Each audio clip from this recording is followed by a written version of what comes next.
If you're a small business owner, you'll know just what it's like to be the chief everything officer. HR, payroll, employee benefits. Well, Gusto can do all of that for you. Gusto is online payroll and benefits software built for small businesses. It's all in one, remote friendly, and incredibly easy to use. It's quick and simple to switch to Gusto. Just transfer your existing data to get up and running fast. Try Gusto today at gusto.com/lockedonsoccer and get 3 months free when you run your first payroll.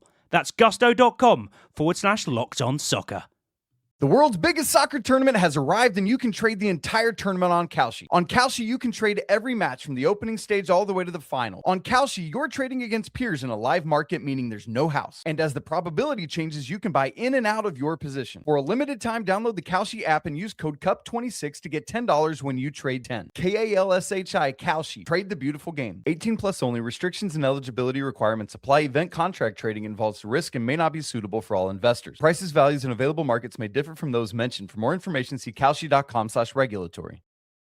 The entire summer of soccer is on Prize Picks, all 48 countries in every matchup. And if you rep your side before the round of 16 on Prize Picks, you can win a trip to the finals in New York. It's the biggest tournament ever, which means there's even more opportunities to cash in while you root for your favorite national sides and global soccer stars. Download the app today and use code CUP26 to get $50 instantly in lineups when you play your first $5. Download the app today and use code CUP26 to get $50 instantly in lineups when you play your first $5. Prize Picks, America's #1 sports picks app.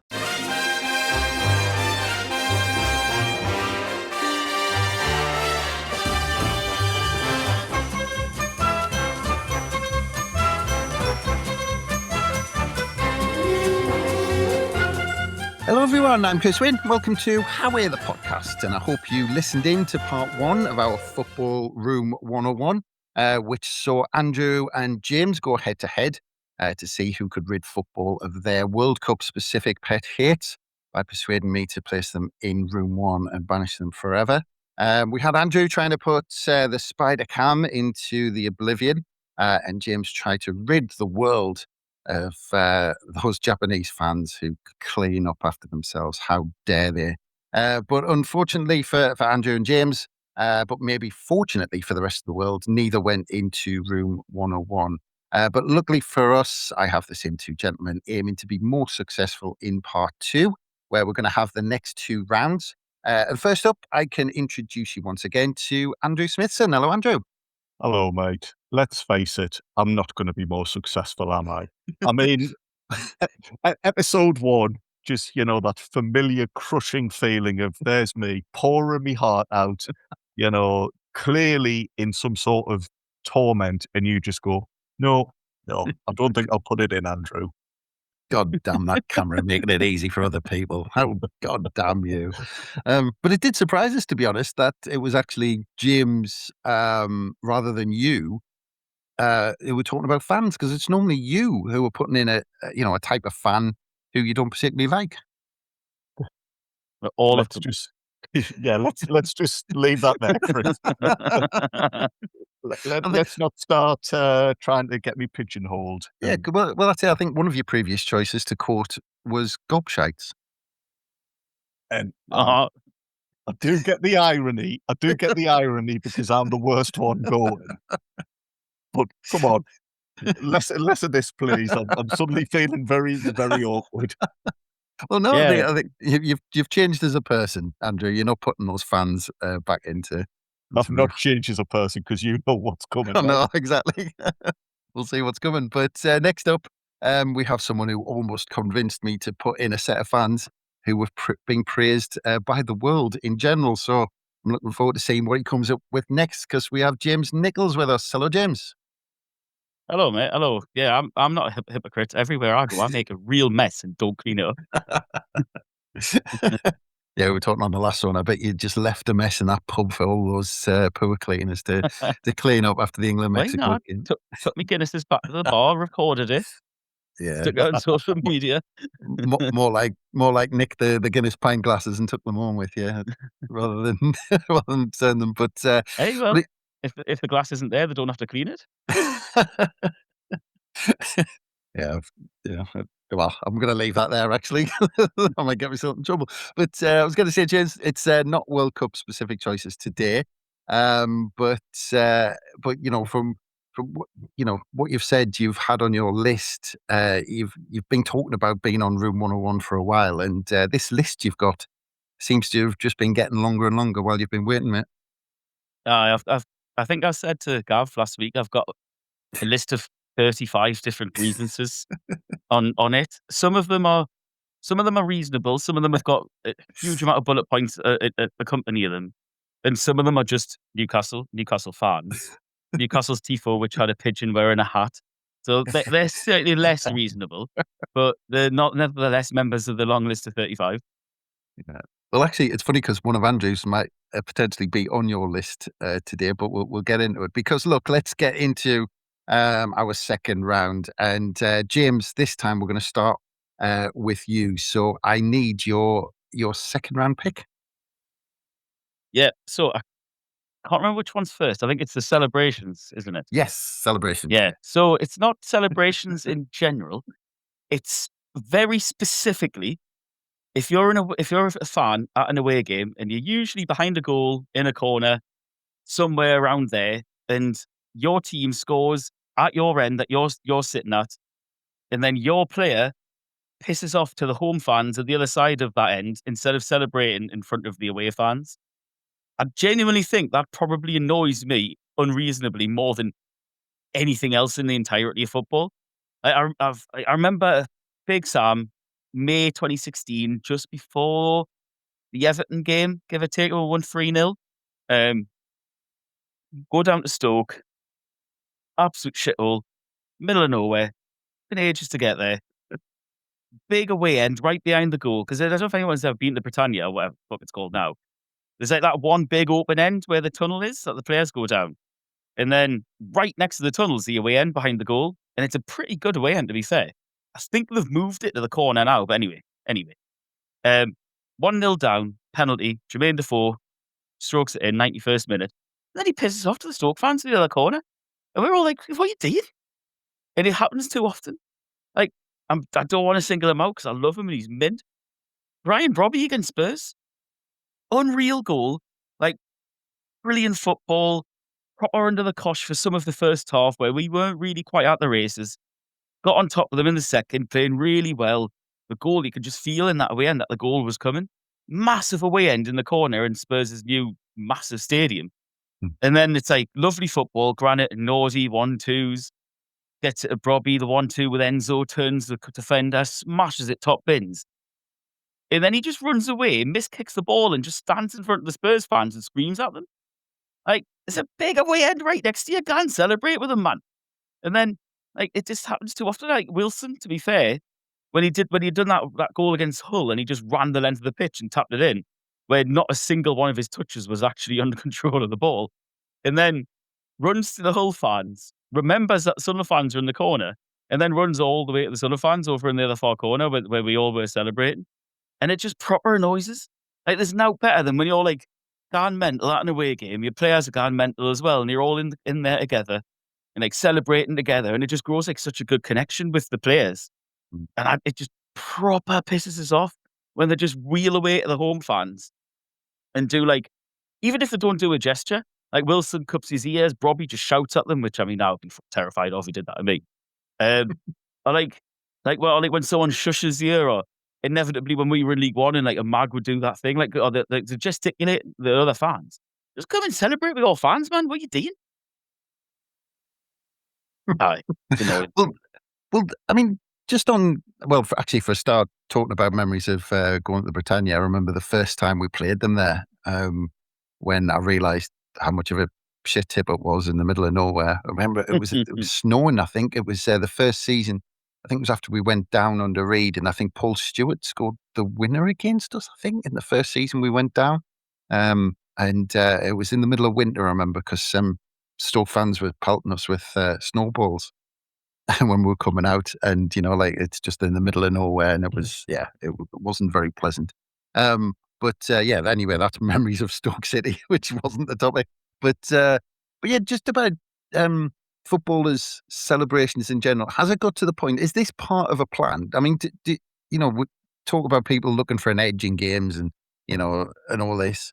sometimes, when players celebrate, do they go, right, we have to go to this corner because it's going to take, more time, or we can take more, and then players join them, run from the halfway line to make sure they take the maximum amount of time to start the game. I mean, does that come into it? You would think so, but you would think it would take the most time trying to peel the lads away from the away end who are all grabbing them and holding onto them. Like when Diarra scores against Leeds, him and Angulo jump on the advertising hoardings and they nearly get pulled into the away end until Enzo comes along and literally pulls them off and is like, come on, get off, you're going to get a yellow card or whatever. Like, that'll take more. Because the weird one for the Brobby one was that he didn't really go anywhere. He just he got this thing where he just celebrates where he is.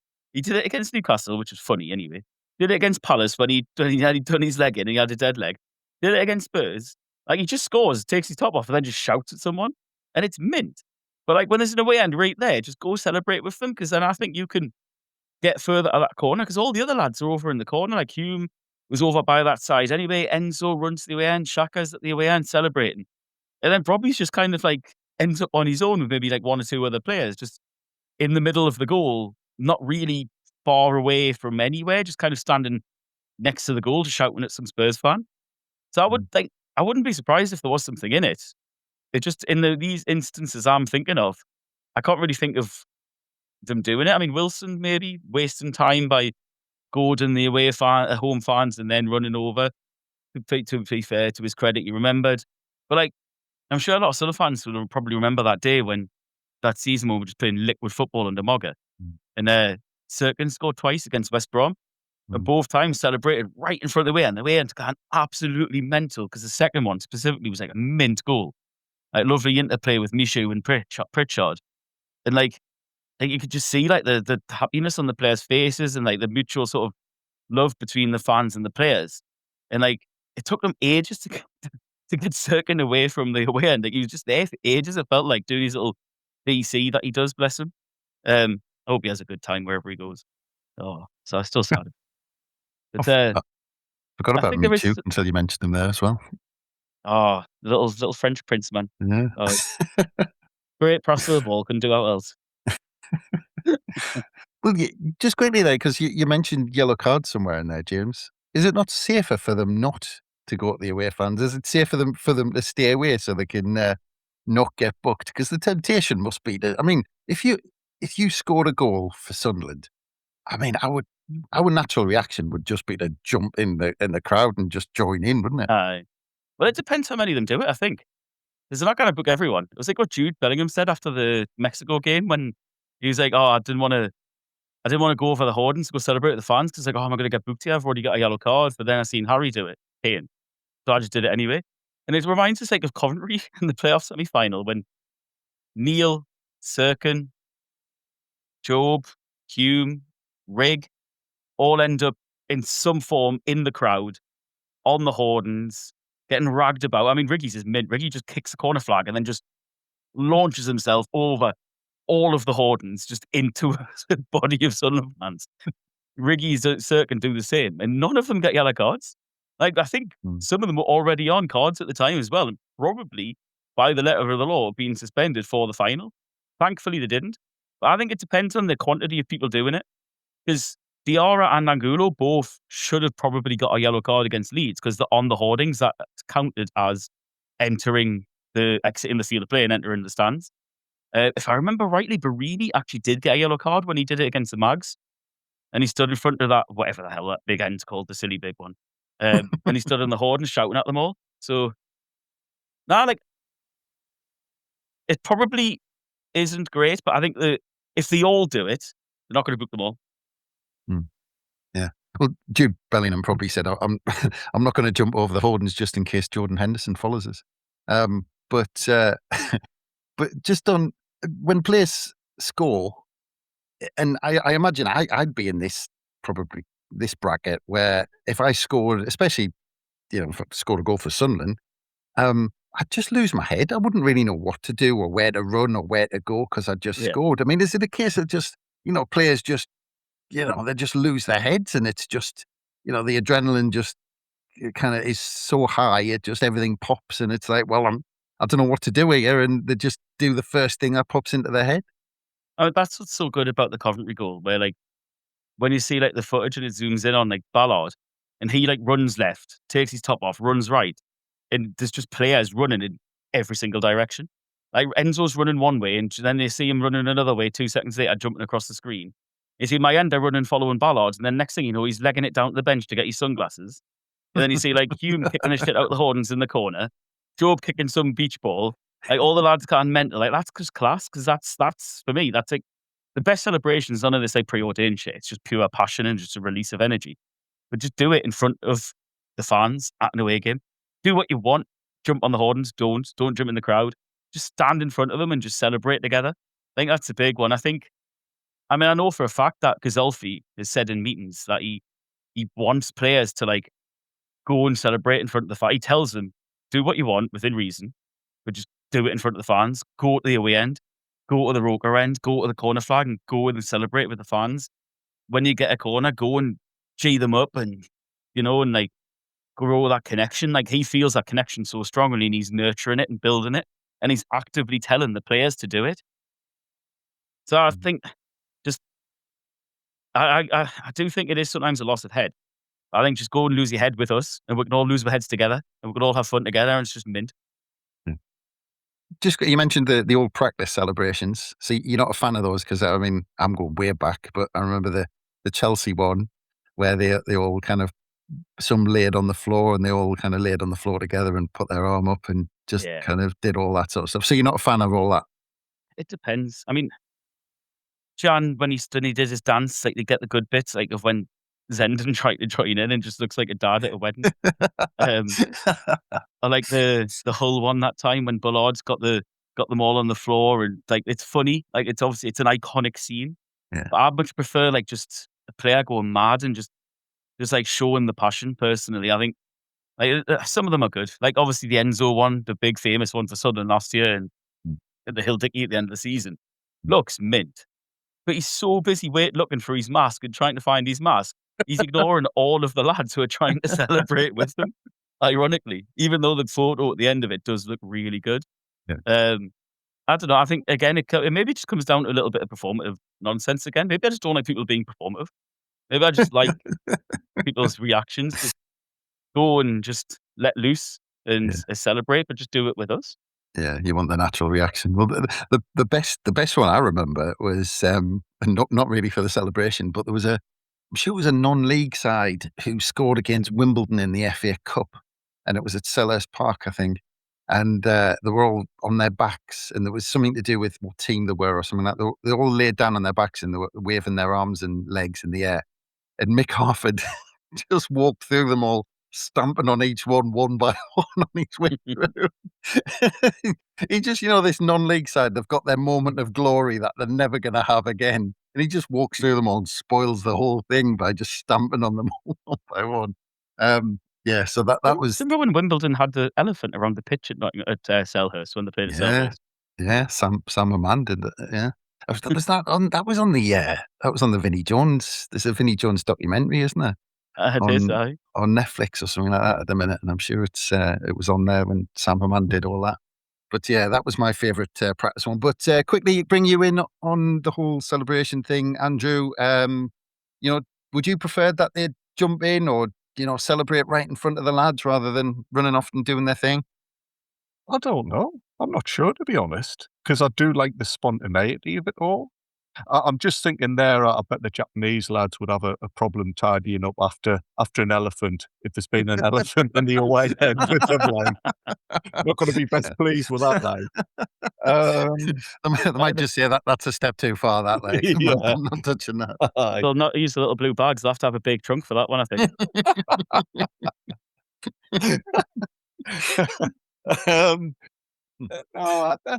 I know what. Oh, you've got crap all over the Mitsubishi sign. This is not what we want our brand to be associated with. Yeah.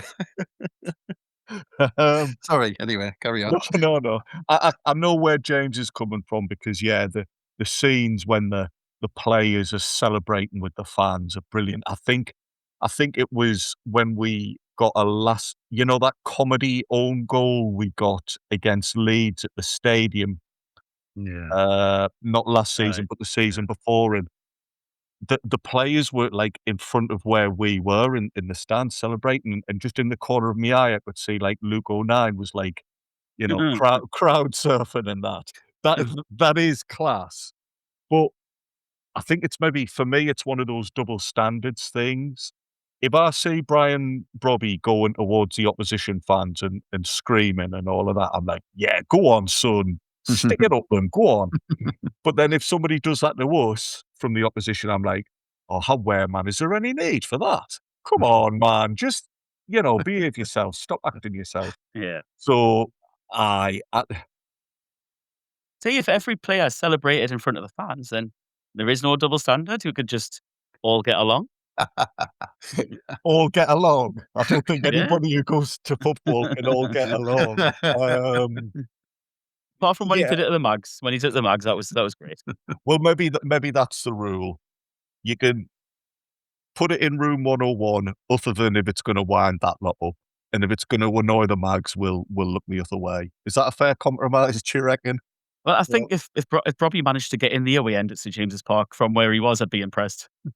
Oh, if anybody's going to do it, though, it would be him. You could just see him like sparking a few Mags out as he climbs up the stand. Yeah, I'm sure that there'll soon be a space around them where no Mag fans wants to be. But anyway, it's a nice segue into Andrew's round 2 pick, because he's going to tug at the hearts of many Sunderland fans, I think, with this one. I can't believe this hasn't gone in already, or been proposed already, Chris. A caveat.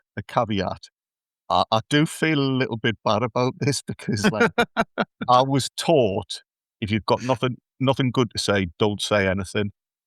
But just it wouldn't make for a very good round 2 then if it was just that's a fair point. And I'm also thinking about all the times I've sat here and whinged about various things. So that's out the window. I don't know what you mean, Andrew. Yeah. I'm sorry, but Alan Shearer, you cracks lifting.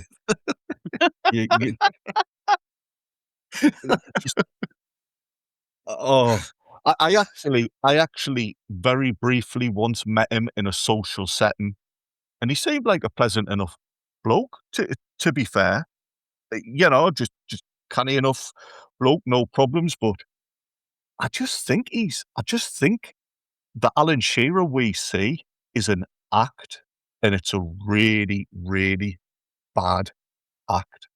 Like I say, I'm surprised nobody's put him forward for this before, and people might be like, "Oh yeah, good one. He's a Mag hero. Of course, the Sunderland fans are going to want to see the back of him." It's not that. It's just the way he projects himself. It really annoys me. And we're talking going back as far as the Neil Lennon incident. Do you remember that, Chris, when he booted Neil Lennon's face off at Filbert Street? Yeah. This was supposedly like a big, brave, bustling centre forward. No, he wasn't. He was a bully. He was a bully who could give it out, but not take it. Because I tell you what, he was forever crying about Roy Keane, and there was a few others who he ran scared of. But then if it was somebody who was on the deck, I'll kick his throat out of his neck. Just that was genuinely sickening, to kick another human being, another professional in the face. But then afterwards, just take your medicine. Instead of just saying, yeah, I don't know, rush of blood to the head or whatever, he tries to back out of it. There was strong rumours that he threatened to withdraw from the England World Cup squad if he got suspended, or if the FA upheld the misconduct charge. It's like, like when you're a kid and you try and claim that you didn't nick the biscuits from the biscuit jar, even though you've got like your face just covered in crumbs. It was like that. We've all seen you kick this person's face. So that annoyed me. That always annoyed me. And then often when he was playing, the gag was he had no personality. Do you remember? I remember. That was Freddie Shepherd, wasn't it? Even Freddie Shepherd said it. So it was definitely a thing. I think funnily enough, it was a Nick Hancock show. Was it called They Think It's All Over? Yeah. With Gary Lineker and Thingy Gower. David Gower, yes. David Gower. Yes, yeah. Well, yeah, I remember they used to regularly take the mick out of him. So it's almost now as if he's gone, oh, right, well, you rinsed us because I had knee crack. I'm now going to create a comedy character. And his banter's just as painful. The chat he has with, Gary Lineker and what's he called? Micah Richards. Yeah. It's like watching teeth being pulled, man. It's painful. And when he's on Match of the Day, he's got this thing where he'll just not give Sunderland the lickings of a dog. And I mean, that is actually quite typical of Newcastle, a lot of Newcastle fans. And you can call it childish, you can call it petty, call it what you will. But he is a guy who's in a paid position to give analysis on Sunderland. And just quickly on that Netflix thing, I think I was reading the other day that it's bombed a bit on Netflix. Has it? Yeah. Oh, well, now I feel sorry for him. No, I do wonder if maybe people have had their fill of footballers doing the old Mickey taken and all of that. But on Match of the Day, when he actually does talk about Sunderland, he'll often make good points, and you think, oh, fair dues, he's spoken down the line. But there's just this continuing joke that the other people are in on it with him. You don't get that with any other pundit. If Danny Murphy, for example, famous ex-Liverpool player, if he just constantly made digs about Man United or constantly shied away from talking about them, there'd be absolute hell on. But for Shearer, we've got to put up with it, and I just think it's all a deliberate act, a deliberate ploy. He probably is just a nice fella, and to be fair to him, when I watched the England game, I loved the fact that he was passionate about England, and he was good. He spoke well of Pickford during that game and that, so he can put aside the rivalries and that. But he makes me skin crawl when he's trying to be funny. And I don't know if I misremembered this bit, but when the game was delayed and it was hot weather last night, so I'm kind of drifting in and out of sleep on the sofa, trying to keep awake for the game, and it's horrible and it's uncomfortable. And did I see Alan Shearer at some point before the Mexico game dancing in front of the cameras? Or was that just some sort of horrible, I was in some sort of dream state? Or did that actually happen? I didn't see it. I don't know whether it was a cheese dream there, Andrew. It might have been a cheese dream. It might have been something like that. It might have been me in a turmoil saying, do I really want to go in on him on the pod the next day? Do I really want to be nasty about him? He is a human being after all. I wouldn't like it if he slagged if he slags me off to Guy Mowbray on the next England game, I'll just have to take it and say fair play. He deserves his right of reply. But I'm sure he was doing some sort of skit where he was dancing in the gantry. It's just like, oh, please, man, just as I think I end up a lot of my things in room 101 with, my final thought is, oh man, just do one. Well, yeah. I mean, it was amazing that I could tell that you've just taken this opportunity to just absolutely just write a list of things you don't like about Alan Shearer and go through them all on a room 101. And actually, there was a good bit. I was thinking about half time actually, because they said, "Oh, we're going to go over to Alan Shearer," and I think the introduction to the segue into Alan Shearer was like, the Aztec Stadium, absolutely fantastic. Oh, it looks amazing. And Alan Shearer just good, and Alan Shearer went, "It's incredible. I've never seen anything like it." I went, "Oh well, bloody hell! You really kind of, showing us what the atmosphere is there." Cheers, Alan. Bloody hell, if I didn't get enthusiastic about this. But look, let's try, because you started with his playing career. We're talking specifically about this personality on the TV. I know I that was building a you were picture, building. Chris. Come on, Yeah, man. I was, you did, you know. you did a very good job, mate. Don't get us wrong. And I'm sure every Sunderland fans out there will just be nodding along, going, "Aye, yes, and that.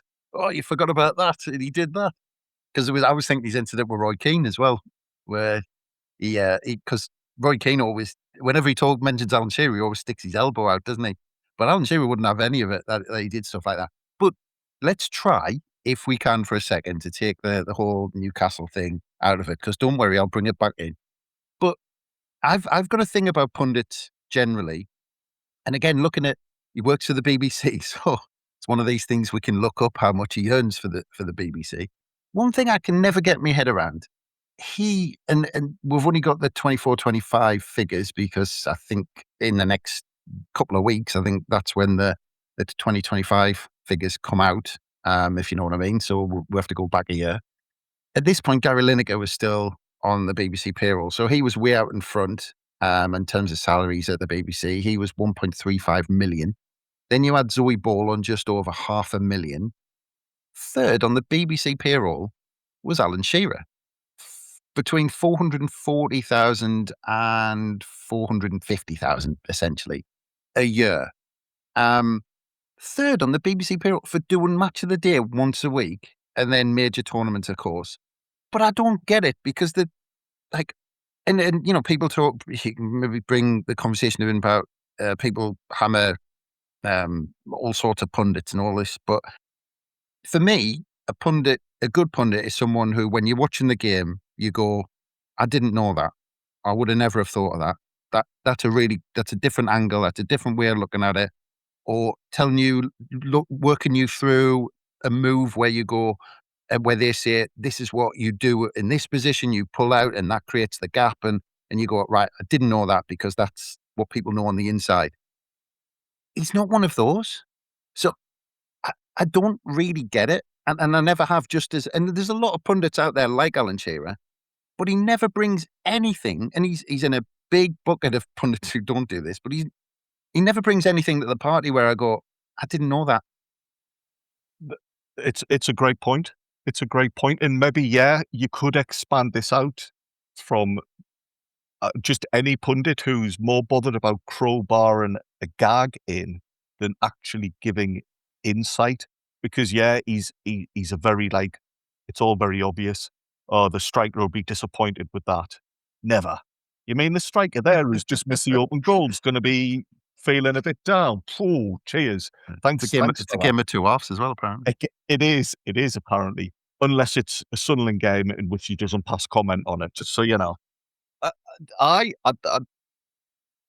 punditry can be hard, but I think you're right. There's a lot of them who don't say anything fresh. They don't have any new angles. They don't make you, like you say, go, "Oh, I'd never thought of that. That's interesting. I get that." I think it's replaced by this horrible chumminess and palliness, and Shearer or Mika Richards or whoever will make a dig about "Oh yeah, well, at least my clobber isn't bad," or "Oh yeah, what have you done all week? Spent all week playing golf," or "Yeah, it's a great feeling winning the title. Not that you would know, because your team never won." It just lame chit chat and knee insight, and that thing there about he's the third highest paid on the BBC roster. The BBC, that's world renowned for having some of the best talent, producing some of the best culture. Yeah. Well, I'm actually thinking Gary Lineker's off the list. I think Zoe Ball packed something in or didn't get something. So there's a potential she might have moved on. If she was at a pay rise, he could well be in the next list, the highest paid person at the BBC, Like, or like presenter anyway. the BBC puts together some of like the world's best broadcasting products, and they've got wonderfully talented actors and presenters and comedians and musicians and all of that. You cannot tell me he's better than them when, if most people are honest, his weekly contribution, like you say, is on Match of the Day. 9 people out of 10 just fast forward those. But the only reason I watch it is a hate watch to see if he's not mentioned Sunderland or not. Well, mind, I have to caveat that with seeing that Greg James was behind him in 4th and Vernon Kay was 9th. So, I mean, it's a, it's not exactly full of talent, that top 10 anyway. But anyway, just, no, I'm skipping over that. Bring him back in because I want to bring in the Guy Mowbray angle because, of course, we wouldn't have had that aspect to it, would we? Well, of course, double standards. Guy Mowbray, I think, is brilliant. Guy Mowbray's had him on strings a couple of times. And, there's every opportunity for Shearer to come back at him and get one back. But he doesn't. He just... the guy's just... He's just... He's got the anger on his... Well, no, because there's part of me desperate to win this point and win this round, but then there's part of me saying, Andrew, why are you doing this? The guy's bland, the guy's Magnolia, and when he tries to be anything else, there's just not there. And sorry, Chris, I've got the floor, so I do just have to say, Greg James is a lovely fella, and apparently when he was in Sunderland recently for the one big weekend, he wore a Sunderland shirt. So in my mind, he deserves every penny he gets. Well, so did Kevin Keegan and the Pope, but we're not going down that route. But we need to bring James in on it at this point. I mean, Alan Shearer's personality, James, I don't know quite where we'll go with this one because if, again, take the Newcastle bit out of it, I think you've probably got you've probably got Shearer at one end of the spectrum and someone like Micah Richards at the other end of the spectrum, who for me, again, he's in the same bracket as not bringing anything to the party. But at opposite ends where Micah Richards tries to be over the top, enthusiastic, but doesn't bring anything that you didn't already know. Yeah, like, I don't know if anyone's ever listened to the rest of football, but Gary Lineker is actually pretty interesting. Like, he's generally, most of his viewpoints on issues in the game, I would probably agree quite a lot with Lineker. Like his positioning on certain aspects of the game, I'm like, yeah, that's quite good. And he brings in interesting stories, some his time when he was at the 86 World Cup or whatever. He's got interesting points to make. But I sometimes feel sorry for him. I kind of feel mad that he's the presenter and the guy who runs the business because he can't get a word in edgeways because you've got a buffoon on one end who just shouts and laughs and makes shit jokes and says nothing about football. And then a miserable twat on the other side who shouts. I think he's learned from Richards that to be in broadcasting, you just shout more. It's when he's because in the rest of football anyway, they're just shouting over each other. And they do these quizzes and they just shout at each other. And it's horrendous. It is absolutely horrendous to listen to. But then the worst part, I mean, Match of the Day, sometimes he has decent analysis. But the one times he has decent analysis, it's that's not even his analysis. There's teams of people behind the scenes who prepare this for him. And he just delivers it. Like Ali Maxwell of Not the Top 20 in the England pod, his original job was to compile and prepare highlights for people for the old EFL highlights. I think it was on Channel 5 back in the day. Yeah. Way before Quest and all that ever existed, because obviously he was on Quest. Working with Colin Murray at the time as well. That's his job. These are people who I know who work behind the scenes who prepare that. So they're the pre-prepared, preordained sort of tactics pieces, which are sometimes interesting, sometimes. To be fair, whenever Rooney's on Match of the Day, his are far more insightful, and he can't even speak English. So how is his more insightful than Shearer's? But it's the biggest problem I've got is when he's on comms. When he's on commentary, like, he just shouts. He doesn't even say anything interesting, he just shouts and then just butts in every now and again. And then Barry Mowbray obviously used to commentate with Gatesy on Sunderland matches and that radio, and used to be on Sun FM. Unapologetically has admitted love Sunderland. He's a York fan, like, but he loves Sunderland.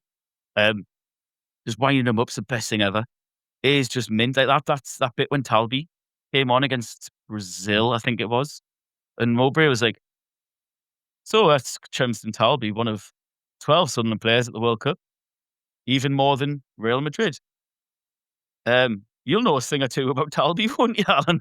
Because he scored against him, and then like Shearer just comes back with like just this shit line, be like, "Oh, you think you're a Sunderland fan, guy?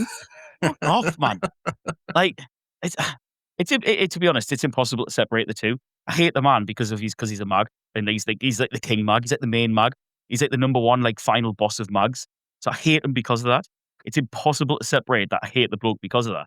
But to try and do so, he's just fucking boring. And that's the biggest problem. Like, there's just no personality whatsoever. And I think Andrew's spot on. Like, he's trying to develop this sort of niche personality where he's like the matter of fact. Look at me, straight speaking Geordie. Everyone loves a straight speaking Geordie. But he's just not interesting enough to be able to pull it off in any way, shape, or form. So I mean, I don't know. I don't even, in my opinion, there's no debate to be had here. Alan Shearer objectively must go in for room 101. I mean, I would say you wouldn't even need to say it. We'll just say Alan Shearer room 101. Yes, right. Move on to the next topic, please. Well, So that would make a good show. Well, apparently his personality's worth almost £500,000 a year, according to the BBC. But anyway, yeah, like you said, we need to get in with the choices for round two. Going to start with yours, James, the players celebrating and running off to the home end instead of the away end. And I was kind of skeptical when you sent it through where it was going to go and what. But the more I thought about it, the more I thought, well, it doesn't really bother us what the players are doing when I'm at the game kind of celebrating, because I have to admit I hardly see it because I kind of lose my head as well. I'm kind of either celebrating like a madman or kind of screaming at the gods for allowing it to happen, if it's against us. So I'm not sure. I was actually trying to think whether I was at the game and I could actually remember at any game I've been at what the players were doing, or whether I was like watching the players because it was really good rather than jumping around and going nuts. Because I'm one of them who probably annoy everyone around us by cheering, going on far too much like a madman when we score. So I can't really put it in. Remember all of the videos of Nordy in front of the full home fans, or like you've got all the lads at Everton together.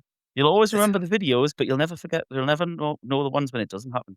Yeah, but when I'm there and I'm in it, I just really don't care because I don't know what my name is at that point when we've scored for about 5 minutes or so until they go up the other end and get an equaliser or something else straight away. Yeah, no, I've struggled with that one, so I don't think it's going to go into room 101. Apologies, James. Alan Shearer's personality. Oh man, where do I go with this one? And look, I'm wobbling because, as James said, it seems like an obvious one. Purely because of of that personality, but because of it, it means he's ridiculed on a consistent basis because he's not very good, which I think is quite funny. It obviously gives Guy Mowbray his opportunity to silence him for a minute or two every so often, and would lose all of that. So I'm kind of confused because, in some ways, I quite like seeing how rubbish he is at something. After years of watching him be brilliant in a Newcastle shirt, it's funny when he's on because you go, oh, he's really crap at that. And it does annoy me how much he gets paid. But after being the country's, golden boy, he was the Harry Kane back in the day of England, Euro 96 and all this sort of stuff. And now he's on the TV and the whole country go, oh, he's rubbish, Alan Shearer. And that's got to be a good thing. So I'm not going to do it. Purely because I can enjoy everyone saying how crap he is. Alan Shearer's personality isn't going into room 101. Everyone listening, Pete Chris, tell him how much you hate Alan Shearer. If I can't get Alan Shearer in the room 101 on a Sunderland Pacific podcast, I think I need to retire, Gotta which is be a probably good. what the listeners want. You know, It's they're gotta probably be a cheering now. it's gotta be a good thing that the whole country says he's rubbish. But anyway, look, we've got to move on. So on that bombshell, we'll stop for a quick break. And I think, well, we'll see what Andrew's like, but I'm hoping we'll be back very soon.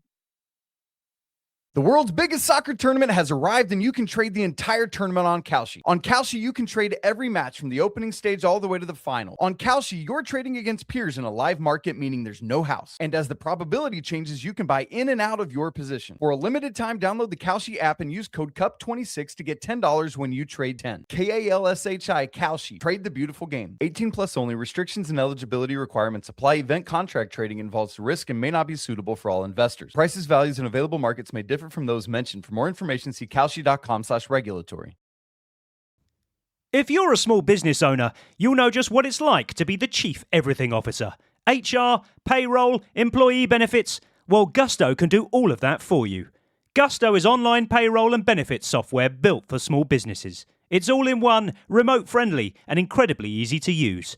It's quick and simple to switch to Gusto. Just transfer your existing data to get up and running fast. Try Gusto today at gusto.com/lockedonsoccer and get 3 months free when you run your first payroll. That's gusto.com/lockedonsoccer.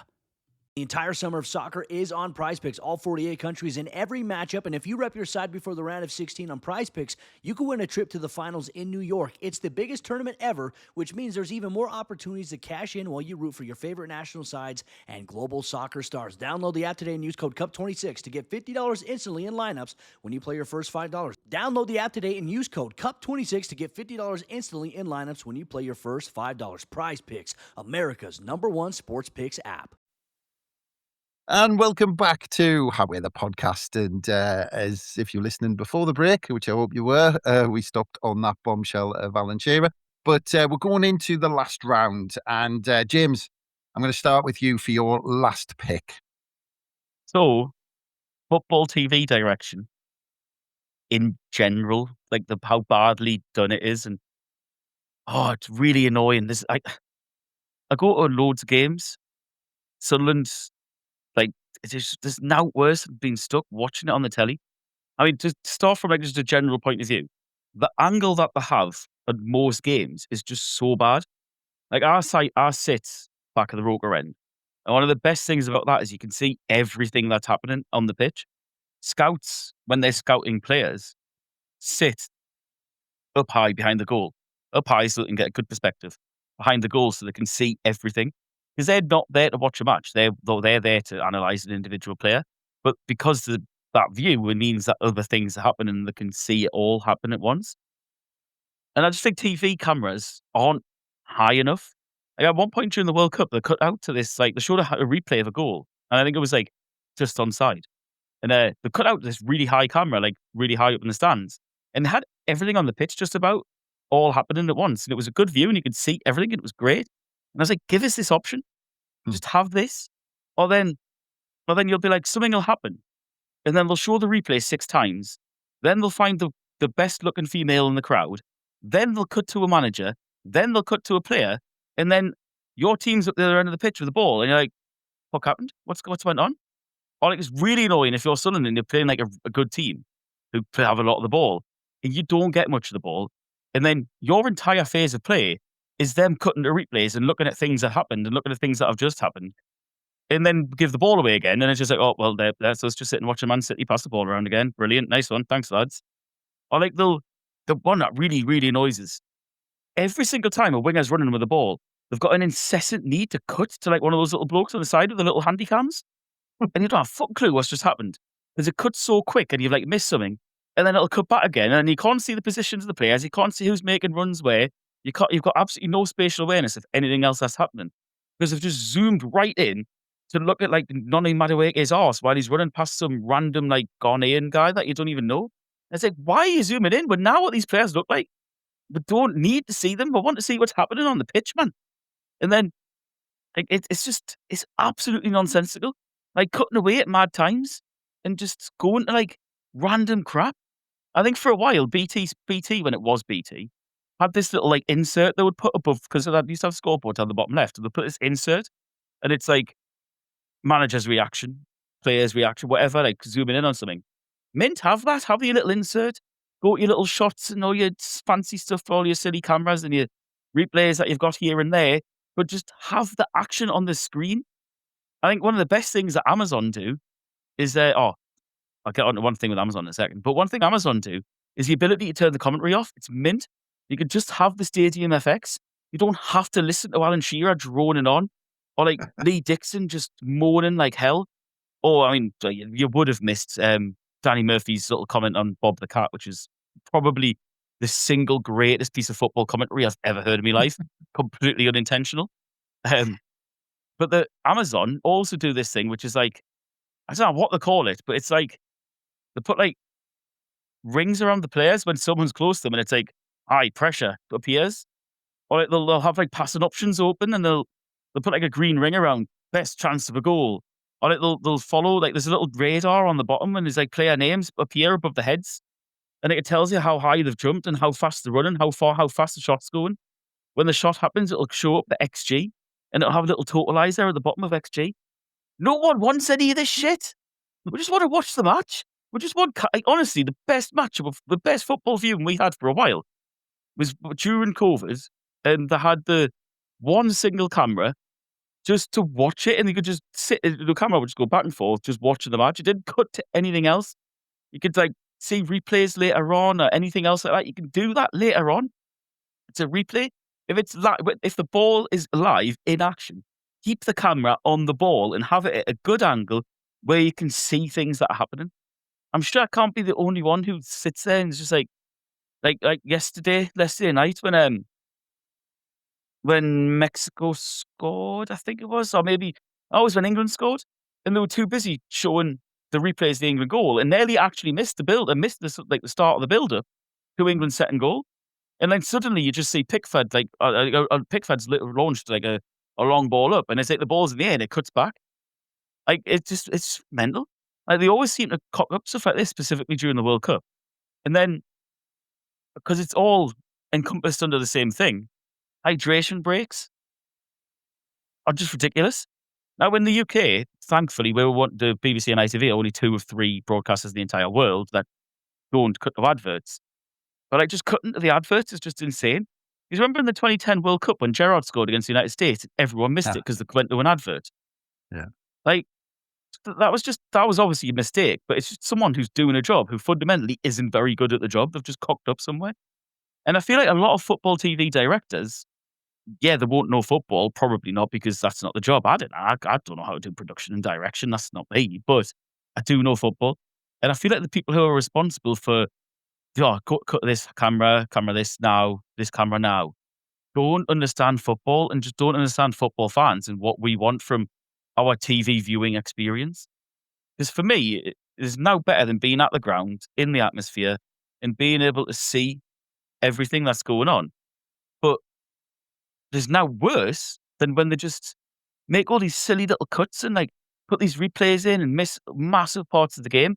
It's just absolutely infuriating watching it, especially when you know something's happening. And then they just sit on like Thomas Tuchel's face for like 10 seconds. And you think, what are you doing? This is the one I feel probably most strongly about because it's just so utterly needless. Keep the replays to when like the ball is dead, and as soon as the ball's in play, just cut back to it. Show it once or whatever, cut back to the game. Ball's in play, show the ball in play, show the game.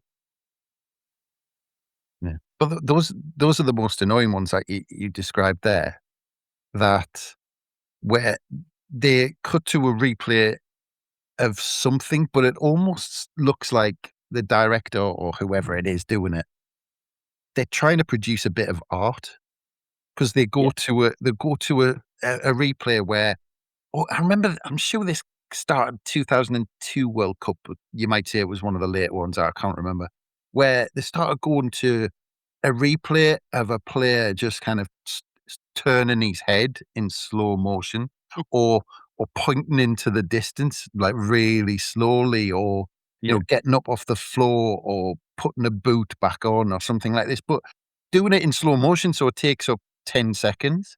And you'd rather see what's happening on the pitch because actually, as you said, James, sometimes when they're cutting to something like that, all right, there might not be kind of the main action, not like the 2010 goal, which you talked about, missing an actual goal, which was just ridiculous. But even the little bits and pieces where you can see the players or the picture or what's going on, it gives you a feel of what's happening. Where, an arty type slow motion. I've had my lad who's like 13 and, like we're talking about World Cups and firstborns and all this sort of stuff. And he's kind of getting into it, but even he's almost laughing at some of the slow motion replays and looking at me going, why did they show that? And I'm like, I honestly don't know. I have no idea. But was it just, Bellingham, wasn't it's it? meaningless, isn't it? Yeah, the worst one that really annoyed me was Bellingham against Congo. Like, his reaction to Kane's goals just mint. Like, he arms up in the air, falls to the ground, like just the passion, the relief. It's so good to see. I just don't want to see it there and then. Like, they didn't even show it when like the players were celebrating. It was like a couple of minutes later when the game was in play, and I think it was just before Yohan Missa's free kick when he put it over the bar because that's all he ever did for Newcastle last year was miss. And the cut to Bellingham doing that, like that celebration. But then, like you said, it was like they were trying to be arty with it, and like it was slowed down in slow motion. It's like, what are you doing, man? Save this for afterwards. I can chat about this. Put this on to stop Shearer talking about the match after the game. Great. Show us it then. When it proper annoys me. This is why, like what Andrew was saying before about the spider cam, like all these new camera angles. Like I don't inherently hate having them there. It's the usage that is the biggest problem for me. Like just have them for social media for a later date. Have them to spread all that performative nonsense that I was moaning about later. Like just use it at a different time. Now the spider cam does come up with some good angles. Like yeah, they do have some nice fancy angles, but ultimately who gives a shit?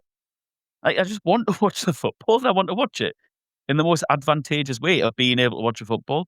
It's like for me, like Amazon, turn the commentary off. Big benefit that. I know in America for it's not football. I think it's NFL.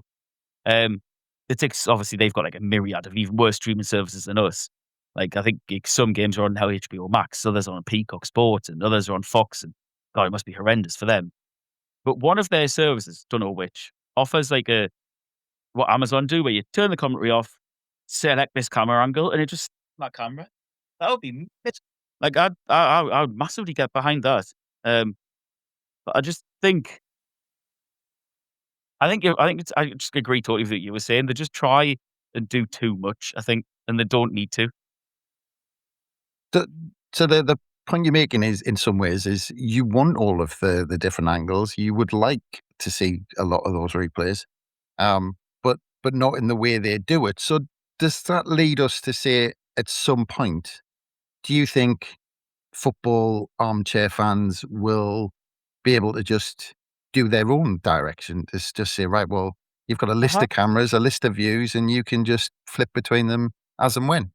Perhaps, because my issue here isn't putting football TV cameras and putting replays and cuts in. It's putting the direction in, the people who are deciding it for us. So if you give us the control to do it, maybe that would be great. Perhaps that could be something that would be a marketing thing for them to use to stop people using services like IPTV. Because obviously, if you're using IPTV, you're just streaming a stream. You have no control over it. So like when something's on a red button, say on Sky, or it's on Sky Glass or whatever the hell the marketing spiel is for it now. Obviously, if you're watching it on a stream, you can't access that. So it could be a way for them to get people to go back to the more traditional methods, which Sky particularly are very, very desperate for people to do, because it's the direction that's the problem. I don't mind the tools being there in existence. It's the way that it's being used that's really annoying. Last one, James, before I get Andrew's input on it. Do you think, because I think you quite often see these arty type slow motion replays when we have an international tournament, whether it's a European one or a World Cup. Do you think there's a difference between the way football TV directors do it in the UK with Premier League football than the international game or European games, or do you think we're just as bad? I think it's worse with the internationals. I mean, FIFA are in charge of the direction for World Cups. Each country's own like individual entity is in charge. So like for us, it's actually the Premier League and Sky Sports that decide it, depending on who it's streamed out to. So for British viewers, it'll be Sky Sports.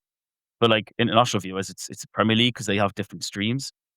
When it's the World Cup, it's FIFA, and what FIFA are always trying to do is they use World Cups as like the pinnacle in quotation marks. So it's like something new or something big, like all the new rules from IFAB are trialed out with the World Cup first. And it seems like all the new technology is. VAR was first done at a larger scale at the 2018 World Cup in Russia. And then like ref cam, full scale ref cam, first time this year. The Spider Cam first time was at a World Cup. I think it was that 2022 Qatar? I think it might have been. Yeah. But the ref cam is like, we've had it in the past, but like it was only trialed every now and again. I actually haven't seen much usage of it, to be honest. And whenever you do see it, it's actually quite good footage. Like I think in the Sunderland Newcastle match, they put that video up afterwards of the full ref cam thing, and it was meant to see the interaction between the players, listening to the referee, getting insight that you don't usually hear. You don't hear from referees. There's not enough accountability of referees. And that's not really accountability, but it's a little bit more transparency. It's like, it's actually quite an interesting use case. The Enzo's goal when he double nutmegged the Mags, like it was meant to see the referee going and like felt in the action when he could see Siddiqui like wheeling away from him and playing it out wide to Enzo. It looks really good, but you just don't see very much of it here. They'll cut it like, or they'll show like a very small snippet of it in a goal. Like Haaland's, when he scored that lovely goal against Brazil, the second one. They showed it from 6 different angles, and the last one was the ref cam. And it was like, all of this was happening while the game was still in play, and it was just really annoying. But then, I don't think they used the ref cam for the first one. Obviously, it's obviously must be subjective. Like if it's not very good footage, then they're probably just not going to choose to use it. Which again is kind of going back to my annoyances with the direction. And I think you're right. I think every country will do it differently. Like I know in Japan, they have like mad graphics that show on the screen when they score, like in typical sort of Japanese sort of like TV, what they do. Can I imagine that here? Like in like there's I think there's certainly different ways that they film it. I know it's very Americanized at the minute, and I don't know if that's because I don't know if I must admit I'm not quite sure if FIFA have like a team or if it's local team and they're just responsible for the overall control of it. Harking back to F1 again, your favorite topic. F1 run it all. They're people, they travel around the world. They're responsible for the TV direction. Each individual channel then has their individual elements of control, but they follow F1's word until it goes to Monaco, and they've got their own totally different thing, totally separate. Tradition is that Monaco have their own in-house broadcaster that's responsible for it. I tried looking into this a little bit more, and there's just not really much information that FIFA have put on it, like the actual physical logistics of it, of who these people are, who do they work for, the FIFA employees, or the like local employees of say Fox Sports or whatever, who they then control it. I'm not entirely sure which one it is, but I did manage to find that FIFA have like overall control of what's shown and when, which kind of makes sense because somehow the 3D scan of the goal that was offside for Switzerland against Qatar broke, so they couldn't show it, but they assured us that it was working. Bit fishy there. And then, like, if you want to see ref cam anytime, you wanted to see it in that Paraguay-France match where you've just got like 8 Paraguayans just surrounding the ref, gone mental. And just, like, that would have been mint that when they're just screaming in his face and they're roughing it up. And every time the ref turned around, there was another Paraguayan at the penalty spot. Then he'd turn around and bet again, and then someone else would go up. That's what you want to see. That would be great in ref cam to see, but they just chose not to use it. And that's my inherent problem. Isn't the inherent use of replays having it? Like, I only liked the COVID football on the SCFC streaming. There was because they didn't have it, but I liked how they did it because they didn't have it. That makes sense. That they couldn't make the decisions to cock it up because they didn't have it. What I want is them to have it and just get better at usage. That's kind of where I'm coming from on this. That's why I tried to angle it on specifically the direction and not everything else that surrounds it, because some of it is a little bit sort of spurious. Like, it is kind of like gimmicks. But a lot of it's cool, and it produces good images, and it's good to see. And everyone, I mean, we all say, whenever someone scores a big goal, we all sit there and watch it 500 times, don't we? So we want it to exist. I just want it used better live. Yeah. Yeah. Well, Andrew, get your input on this.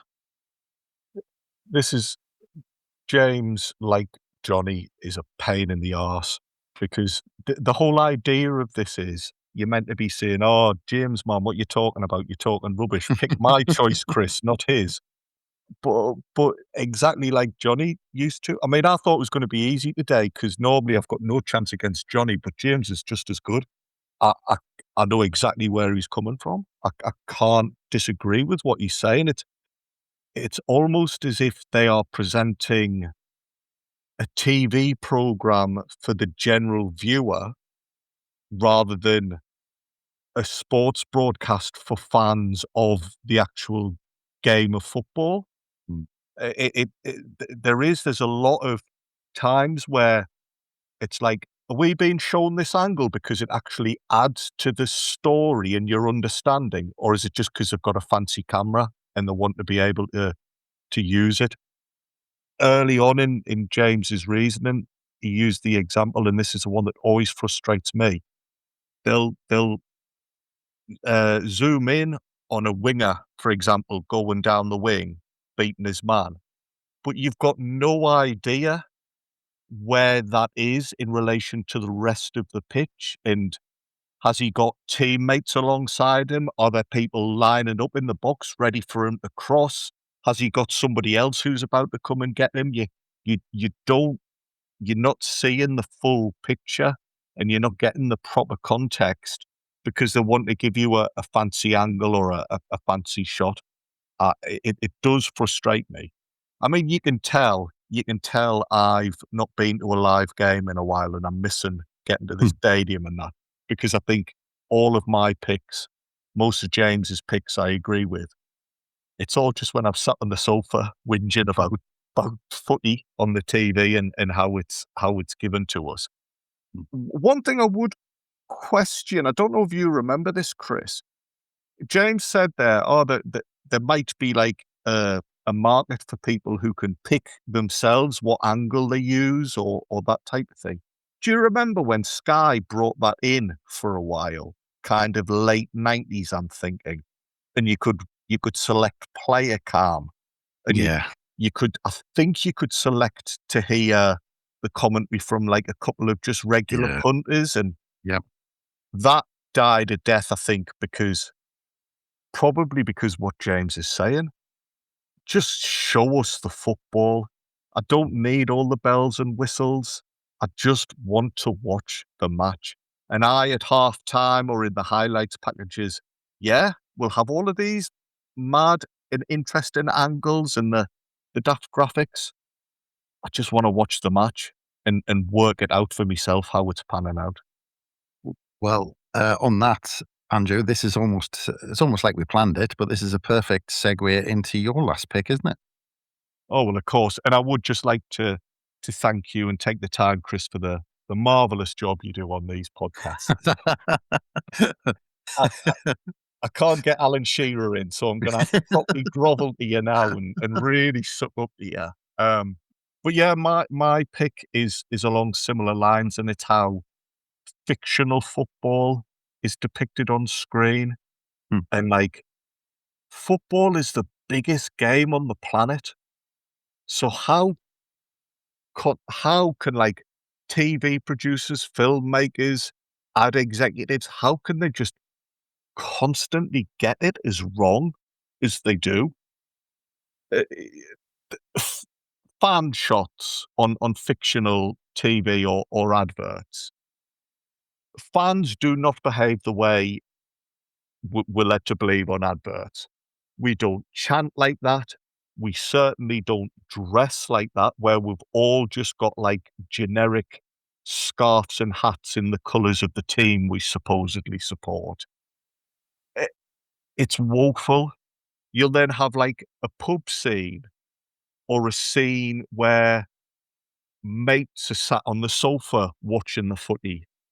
And again, it is not like that. When you're watching football, it's hell. And if the lad next to you is your best mate but supports the rival team, you hate them and you quite honestly want him to never want to hear from him again. But on an advert, people are all like, "Oh yeah, let's share a Budweiser. Let's have a couple of Doritos and chips and dip and all of this," and like, hugging each other, or the team concede a goal and they just roll their eyes, but then have a swig of Pepsi and it's all okay again. No, it's not like that, man. If Sunderland score, you're having a massive head loss, and people would look at you and think you were having some sort of episode. But on TV, they just make it look into something else. And then when the TV needs to show actual football, it's pathetic. That like it's always close-ups of the player. The player will be the main character, and he's, I don't know, for the purposes of the story, he's got to be like a top-class footballer. So they'll have close-ups of him on the pitch, but the skills are unrealistic. The pattern of the game is unrealistic. The goalkeeping is the worst goalkeeping you will ever see. If for the purpose of the TV show, you need your character to score a goal, don't instruct the goalkeeper to dive the wrong way or the man marking him to fall over, because it's all just awkward. It's all just implausible. Just get them to actually play football for a few minutes. Let it happen naturally. Get the genuine footage of the person having a shot and scoring. It's just, I just can't understand. Like the kits will be wrong. The football they use will be like one of those daft generic black and white balls with like, the hexagonal design on it that nobody actually ever uses.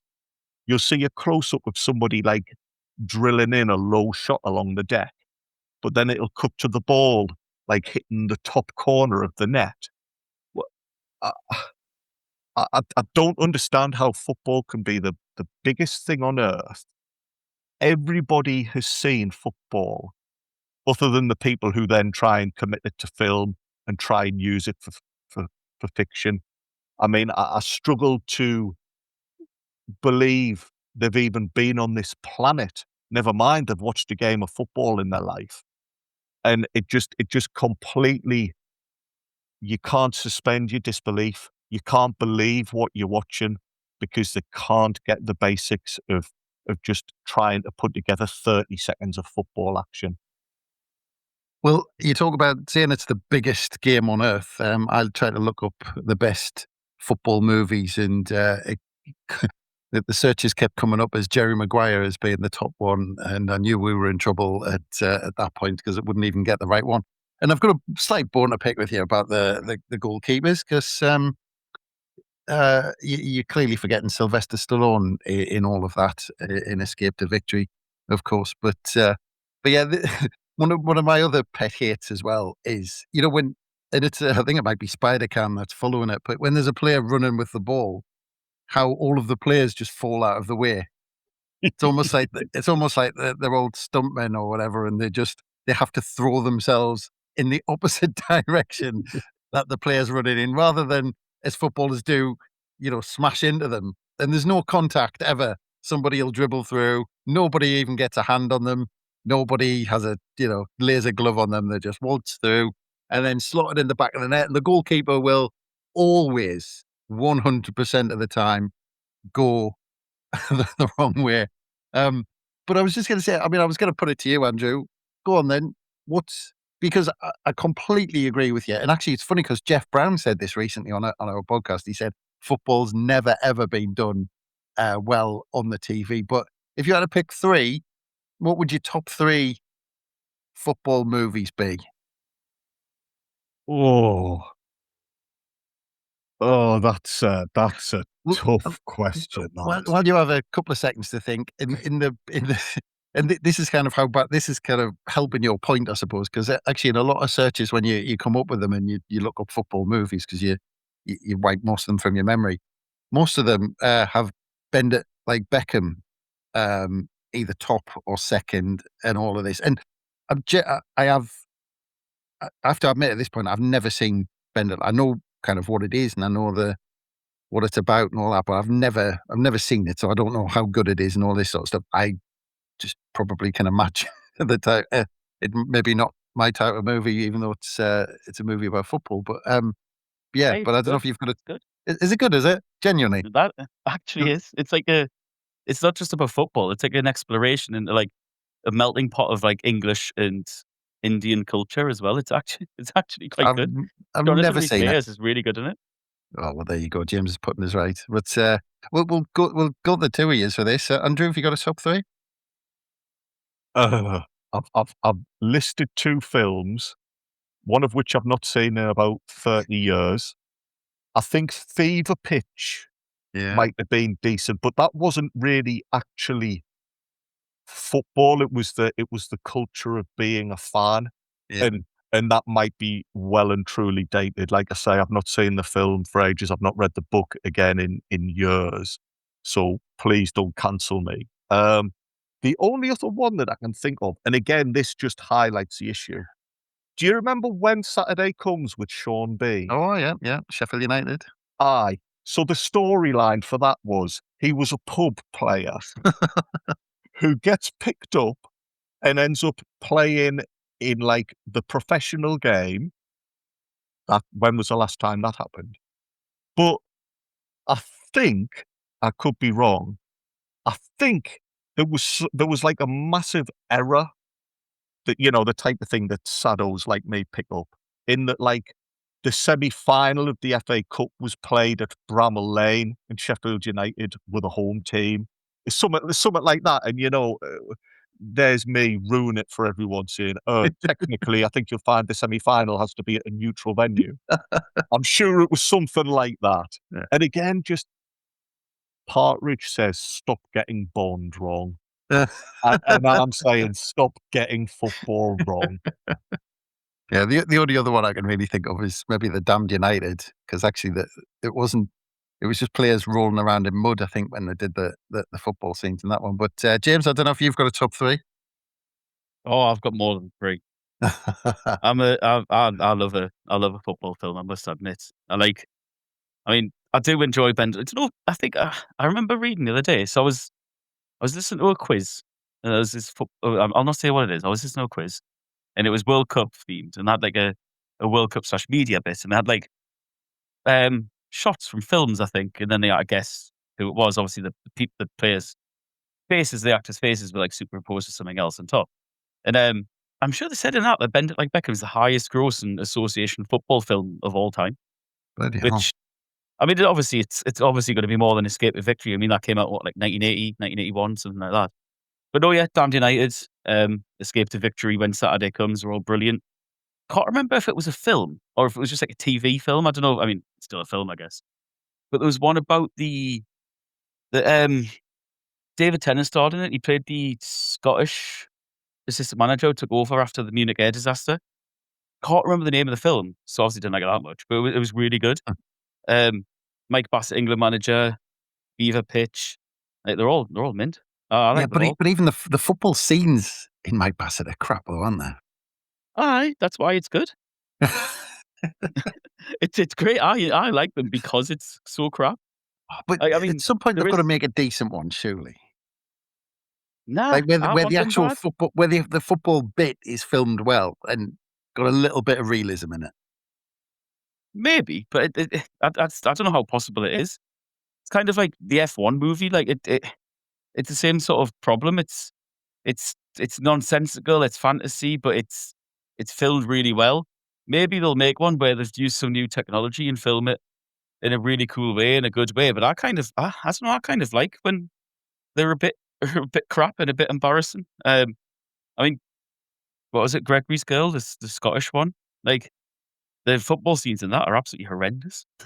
um, the football scenes in Escape to Victory and Bend It Like Beckham are kind of both very similar, where it's just shot from weird angles. But I think the best ones are like Beaver Pitch and the Damned United, where it's not necessarily the football that's the main part. It's the story around it.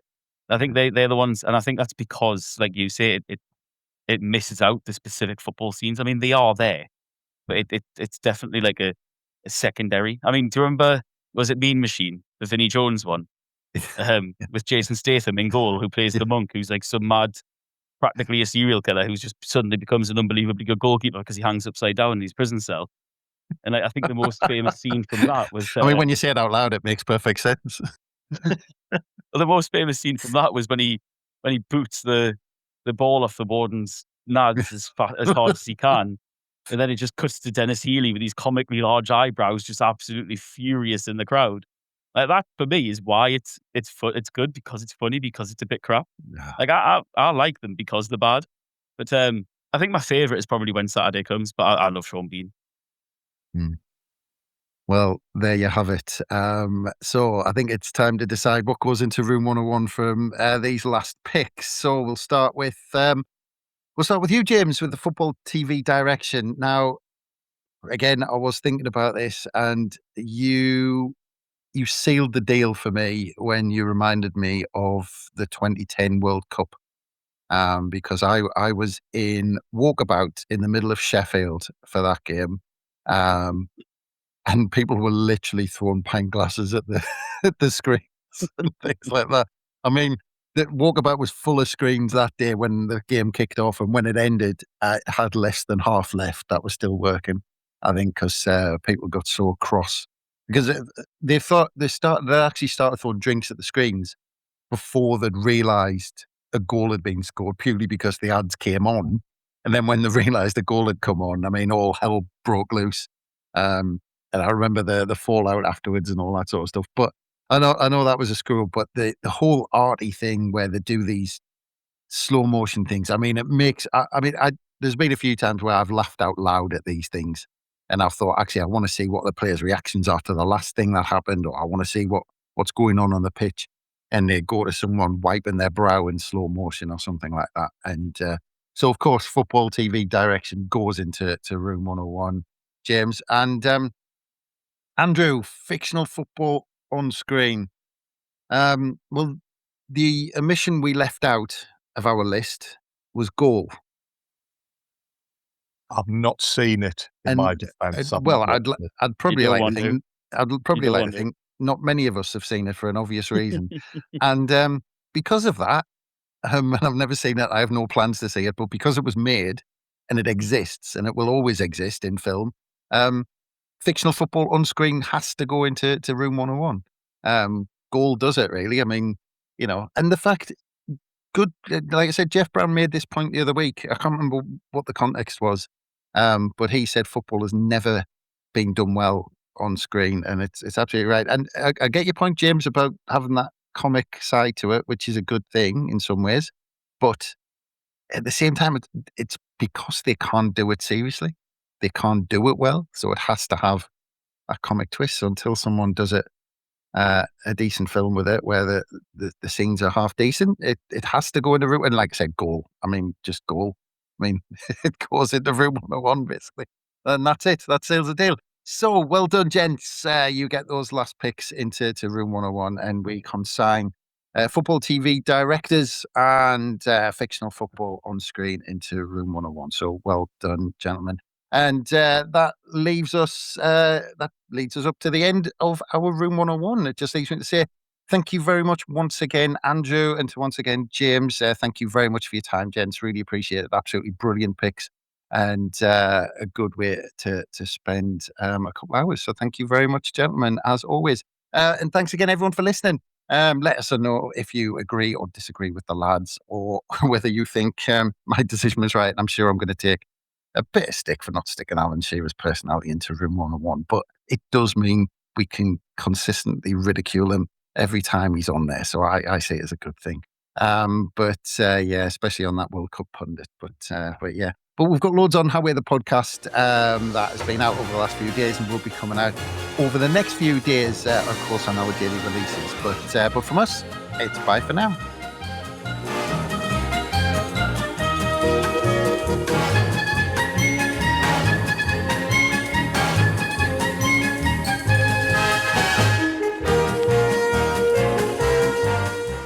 We have the tech to get food delivered in 15 minutes, but we all have horror stories about buying tickets. The Game Time app gives fans the advantage. Get amazing tickets in just a few taps. Fees are included, so what you see is what you pay. And the Game Time guarantee means authentic tickets at the best price every time. Take the guesswork out of buying tickets to concerts, sports, comedy, and more with Game Time. Download the Game Time app and create an account for $20 off your first purchase. Terms apply.